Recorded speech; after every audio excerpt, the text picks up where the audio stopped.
নমস্কার, বনলতা চ্যানেলে সবাইকে স্বাগত। আমি মহুয়া, আর আমি সেকেন্ড পার্টটা নিয়ে চলে এসেছি।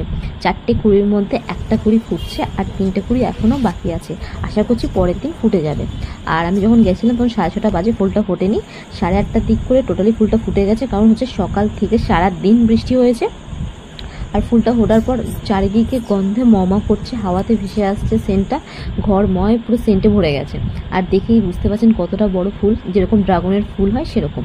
আর এটা রাতেই ফোটে, তো ওর জন্য ঝড় বৃষ্টি মাথায় করে নিয়ে পরে আমি গেছি দেখতে। কারণ এই রাতটা চলে গেলে ভোর হলে আর ফুলটার কোনো কিছু অস্তিত্ব থাকে না, ঠিক যেমন ড্রাগন ফুলের মতো সেরকমই। তাই আমি বাধ্য হয়ে ছাতা নিয়ে চলে গেছি ভিডিওটা করার জন্য, আপনাদের সাথে শেয়ার করার জন্য, যাতে আমার সাথে আপনারাও দেখতে পারেন। আর এটা খুব ভাগ্য, যে ফুলটা ফুটেছে। ব্রহ্মকমল সচরাচর ফোটে না, এটা মিনিমাম 7-8 বছরের গাছ, তো এটা আমার সেকেন্ডবার আমি ফুল পেলাম।